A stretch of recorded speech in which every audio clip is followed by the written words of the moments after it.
Welcome back to Mystical Musings. We're diving into astrology again today to see what the stars have in store for us this week. Always exciting. It is exciting. And joining us for this deep dive is Becca L. Hart. Hi. She's the author behind the blog Mystical Musings and a tarot expert. Yes, thank you. So Becca, your latest blog post, Astrological Insights for the week of December 30, 2024. Oh, yes. It's got everyone talking. It's a big week. It's a big week. We've got a black moon, Yes. Pluto in Aquarius, and even a little retrograde action happening. Lots going on. So where do we even begin with a week like this? Well, let's start with that black moon in Capricorn on December 30th. Okay. Now, a black moon might sound kind of ominous, but it's really just a second new moon in the same month. Oh. And what makes this one special is that it falls in Capricorn, the sign of ambition and long-term goals. I see. So how should we be thinking about this black moon energy as we head into the new year? Well, think of it as like a cosmic reset button, a chance to get really clear on what you want to manifest in the coming year. And Capricorn energy is all about practicality and taking action. Right. So this is the perfect time to like set those intentions and really start laying the groundwork to achieve your dreams. So it's not just wishing on a star. It's about like rolling up our sleeves and getting to work. Exactly. The universe loves a good plan. I love that. And speaking of cosmic plans, things get even more interesting as we move into the new year. Oh boy. Pluto, the planet of transformation, is moving through Aquarius and activating the nodes of destiny. Now, for our listeners who might not be as familiar with the nodes of destiny, can you just break down what those represent? Sure. The nodes of destiny are points in our birth chart that relate to our soul's journey and purpose. Okay. So they represent the path we're meant to be on. Right. And when a planet like Pluto interacts with them, it can feel like a major life shift is in order. So Pluto in Aquarius activating the nodes of destiny? That sounds pretty intense. What kind of transformation are we talking about here? Yeah, well, Aquarius is all about innovation, breaking down old structures and creating something new. Yeah. And Pluto's energy amplifies this. So you might find yourself questioning the status quo, reevaluating your beliefs, or even like making radical changes to your life path. Wow. It's a time for embracing authenticity and really stepping into your true power. That's a powerful way to start the year. It sounds like this Pluto transit is really urging us to examine like the structures we've built in our lives and just see if they're still serving us. Exactly. And this can apply to anything from your career to your relationships, even your own belief systems. Oh, wow. Are they aligned with who you are at your core? Or are you holding on to something that's no longer in your best interest? That's a really good point. Yeah. It's like we're being given a cosmic nudge to let go of anything holding us back and just step into our full potential. Absolutely. And to add another layer to this cosmic cocktail, we have Venus, the planet of love and beauty, entering Pisces on January 2nd. So we're getting a little sprinkle of romance amidst all this transformation. A little bit. Tell me more about Venus in Pisces. So Pisces is a dreamy, compassionate, and romantic sign.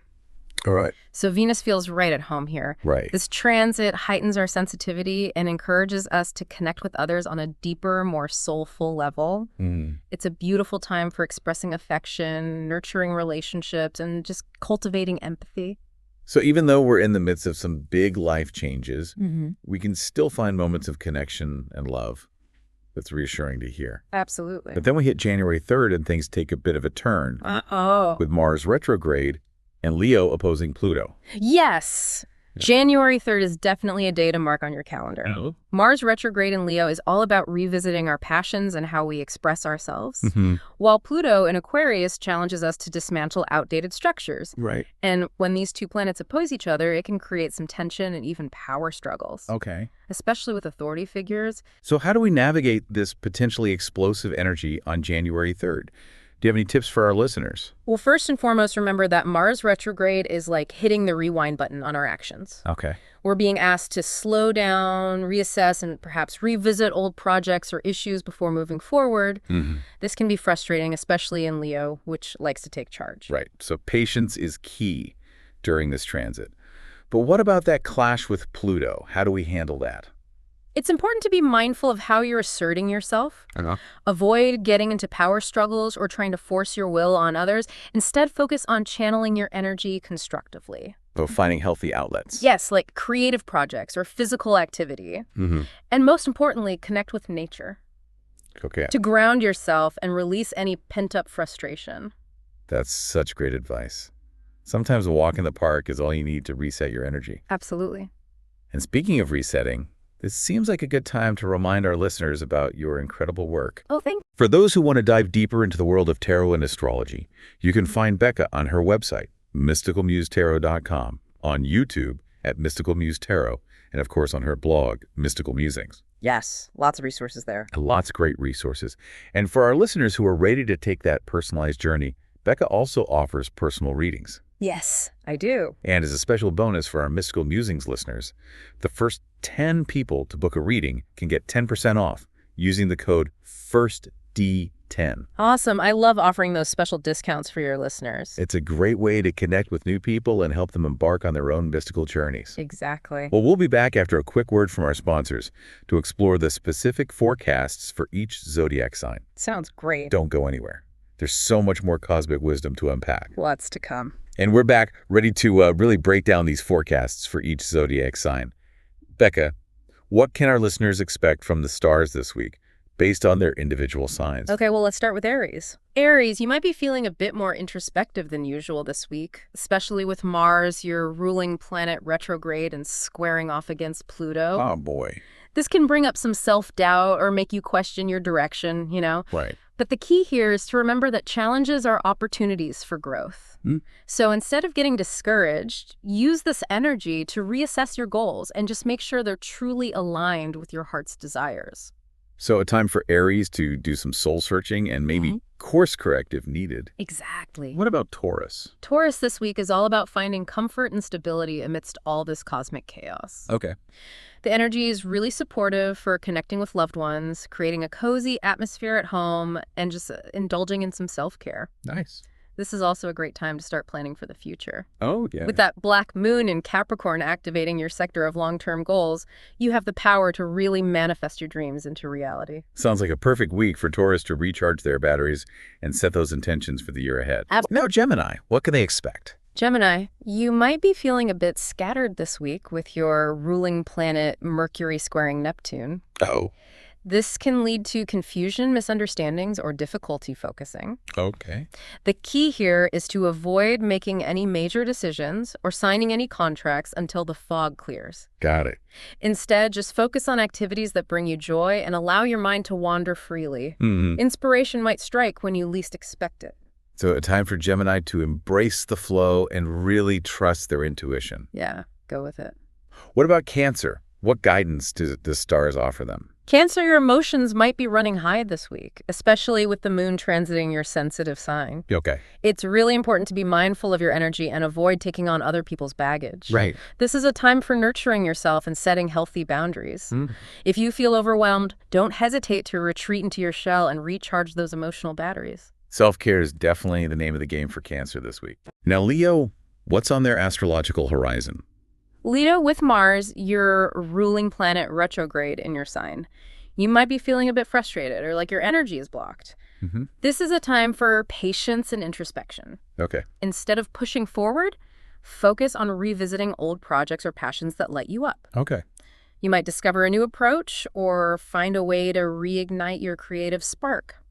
So a time for Leo to embrace the power of retrospection and maybe find those hidden gems from the past. Exactly. What about Virgo? What does the week hold for them? Virgo, you're being called to step into your power this week, especially with the Sun conjunct Saturn in your opposite sign, Pisces. Interesting. This transit highlights that balance between your need for control and the importance of surrendering to what is. You might be faced with situations that test your boundaries or challenge your beliefs. Okay. Stand your ground, Virgo, and don't be afraid to assert yourself. A time for Virgo to embrace their strength and set those healthy boundaries. Yes, definitely. What about Libra? What's in their astrological forecast? Libra this week is all about finding balance and harmony in your relationships. Okay. With Venus, your ruling planet in Pisces, you're feeling extra compassionate and empathetic. However, it's really important to make sure you're not giving more than you receive. Right. This is a good time to communicate your needs and just ensure that your relationships are truly reciprocal. So a reminder for Libra to really prioritize their own needs in relationships. Absolutely. Now, Scorpio, what can they anticipate this week? Scorpio, this is a powerful week for transformation and deep inner work. Oh, wow. With Pluto, your ruling planet, squaring off against Mars retrograde, you might be confronted with some intense emotions or past wounds that need healing. Okay. Don't shy away from the darkness, Scorpio. Right. Embrace it as an opportunity to purge what no longer serves you and emerge stronger and more empowered than ever before. A time for Scorpio to really face their shadows and embrace their own transformative power. Yes, embrace that power. What about Sagittarius? What do the stars have in store for them? Sagittarius this week might bring some unexpected challenges or delays, especially with Jupiter, your ruling planet, squaring Uranus. Oh, no. Try not to get discouraged if things don't go according to plan. Okay. Instead, stay flexible and open to new possibilities. Oh, right. This is the time to trust your intuition and embrace the adventure, even if it takes you in a different direction than you anticipated. So a reminder for Sagittarius to go with the flow and embrace those unexpected twists and turns of life. Exactly. Now, Capricorn, what's written in their stars? Capricorn, with that black moon in your sign, you're being called to step into your authentic self and embrace your unique gifts. Okay. This is a time to let go of any limiting beliefs or self-doubt that might be holding you back. You have the power to achieve great things. Capricorn, Wonderful. don't be afraid to dream big and set those ambitious goals. The universe is supporting you every step of the way. A time for Capricorn to shine their light and step into their full potential. Absolutely. What about Aquarius? What insights can you offer them? Aquarius this week is all about connecting with your community and finding like-minded souls who share your vision for the future. Okay. With Pluto in your sign, you're undergoing a pretty profound transformation. Right. And it's really important to surround yourself with people who support your growth and evolution. Don't be afraid to network, collaborate, and share your innovative ideas with the world. A reminder for Aquarius to really embrace their network and share their unique gifts with the world. For sure. And finally, what about Pisces? What guidance do the stars offer them? Pisces, you might be feeling extra sensitive and intuitive this week with Venus in your sign. Okay. This is a beautiful time to tap into your creative energy, connect with your spiritual side, and express yourself through art, music, or any other form that inspires you. Just remember to set those boundaries and protect your energy from any negativity or drama that might be swirling around you. So a time for Pisces to embrace their creativity and really nurture their sensitive souls. Becca, this has been such a fascinating exploration of this week's astrological energies. I feel like our listeners have a real cosmic roadmap to navigate the days ahead. I hope so. Before we wrap up, is there anything else you'd like to add? Just remember, you have the power to work with these energies instead of feeling overwhelmed by them, you know? Right. If you kind of know what's coming, you can prepare yourself and make conscious choices that align with your highest good. That's such an empowering message. I love that astrology isn't about being a victim of fate. It's about understanding these cosmic currents and using that knowledge to navigate our lives with more awareness and intention. And speaking of intention, Becca, where can our listeners find you if they want to connect with you or book a personal reading? Well, you can find me on my website, mysticalmusetarot.com. Okay. Or check out my YouTube channel, Mystical Muse Tarot, for more insights and tarot spreads. Awesome. I also post regularly on my blog, Mystical Musings, Perfect. where you can find all sorts of astrological updates and tips for working with the current energies. And, of course, I offer personal readings. Yes. Where we can dive deeper into your specific birth chart and explore the themes that are most prominent in your life right now. Perfect. We'll make sure to include all those links in the show notes. And don't forget our listeners can use the code FIRSTST10 for a special discount on their first reading with Becca. That's right. I love connecting with your listeners. They're always so curious and engaged. Well, Becca, this has been such an insightful and enlightening conversation. Thank you so much for sharing your wisdom with us today. The pleasure was all mine. Thanks for having me. And to all our listeners, thank you for joining us on this mystical journey. Remember, the stars may guide us, but ultimately we have the power to create our own destiny. Until next time, keep shining bright and stay curious. Thanks for listening to Mystical Musings.